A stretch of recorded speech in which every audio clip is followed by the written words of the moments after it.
ग्रंथ लाइव में आप सभी का स्वागत है। भक्ति से संबंधित वीडियो देखने के लिए ग्रंथ लाइव को सब्सक्राइब करें। चलिए सुनते हैं। श्री गणेशाय नमः। बुध कवचम विनियोगः। ओम अस्य श्री बुध कवच स्तोत्र मंत्रस्य कश्यप ऋषिः अनुष्टुप् छन्दः बुधो देवता बुध प्रीत्यर्थं जपे विनियोगः। बुधस्तु पुस्तकधरः कुङ्कुमशमद्युति पीताम्बरधरः पातु पीतमाल्यानुलेपनः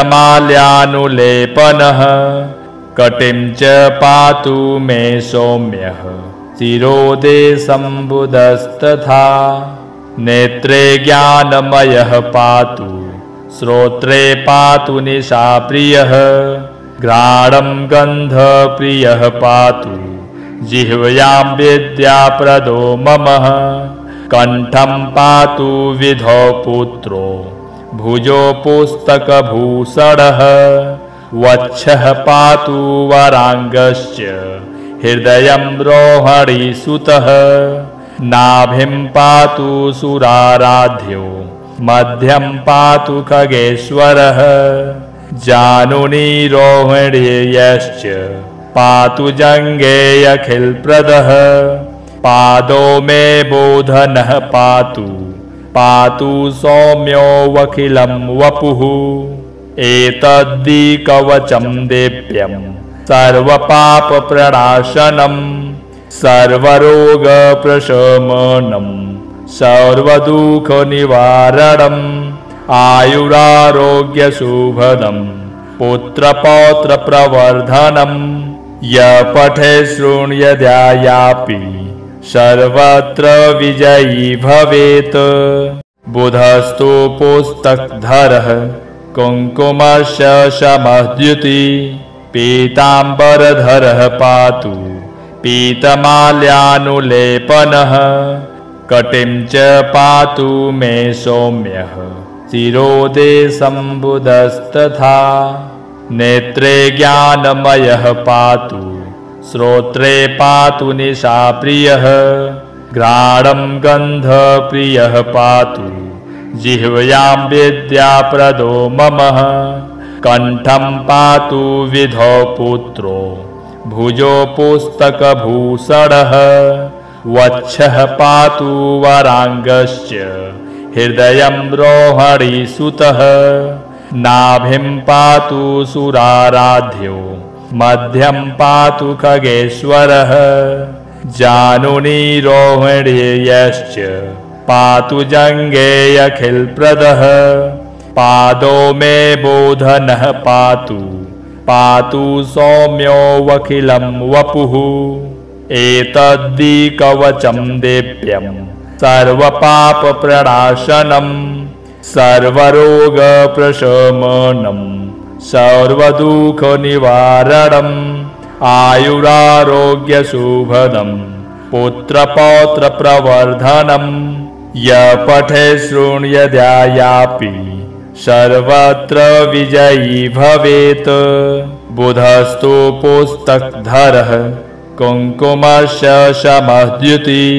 पीताम्बरधरः पातु पीतमाल्यानुलेपनः कटिं च पातु मे सौम्यः शिरोदेशं बुधस्तथा।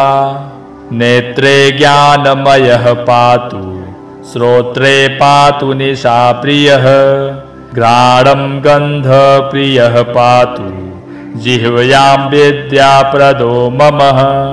कण्ठं पातु विधौ पुत्रो भुजो पुस्तकभूषणः वक्षः पातु वराङ्गश्च हृदयं रोहिणीसुतः। नाभिं पातु सुराराध्यो मध्यं पातु खगेश्वरः जानुनी रोहिण्यश्च पातु जङ्घेऽखिलप्रदः। पादो मे बोधनः पातु पातु सौम्यो वखिलं वपुः। एतद्धि कवचं दिव्यं सर्वपापप्रणाशनं सर्वरोगप्रशमनं सर्वदुःखनिवारणम् आयुरारोग्यशुभदं पुत्रपौत्रप्रवर्धनं य पठे शृण्वयापि सर्वत्र विजयी भवेत्। बुधस्तु पुस्तकधरः कुङ्कुमस्य समद्युति पीताम्बरधरः पातु पीतमाल्यानुलेपनः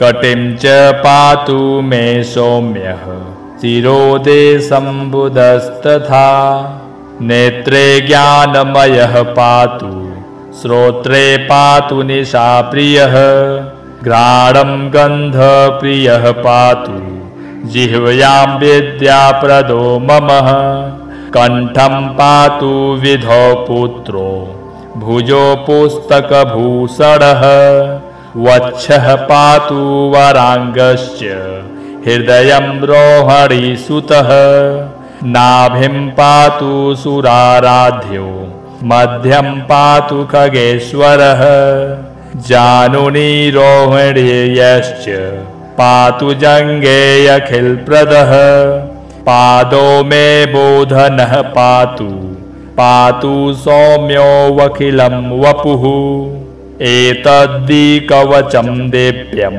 सर्वपापप्रणाशनं सर्वरोगप्रशमनं सर्वदुःखनिवारणम् आयुरारोग्यशुभदं पुत्रपौत्रप्रवर्धनं य पठे शृण्वयापि सर्वत्र विजयी भवेत्। बुधस्तु पुस्तकधरः कुङ्कुमस्य समद्युति पीताम्बरधरः पातु पीतमाल्यानुलेपनः कटिं च पातु मे सौम्यः शिरोदेशम्बुधस्तथा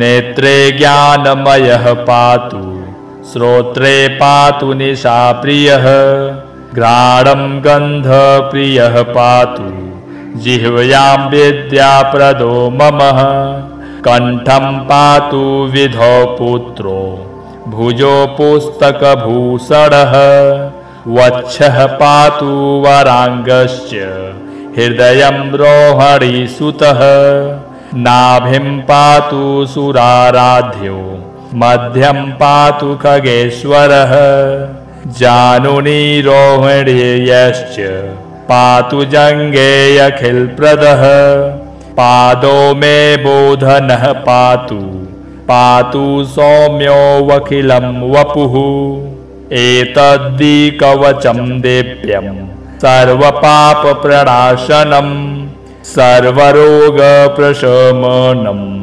सर्वदुःखनिवारणम् आयुरारोग्यशुभदं पुत्रपौत्रप्रवर्धनं य पठे शृण्वयापि सर्वत्र विजयी भवेत्।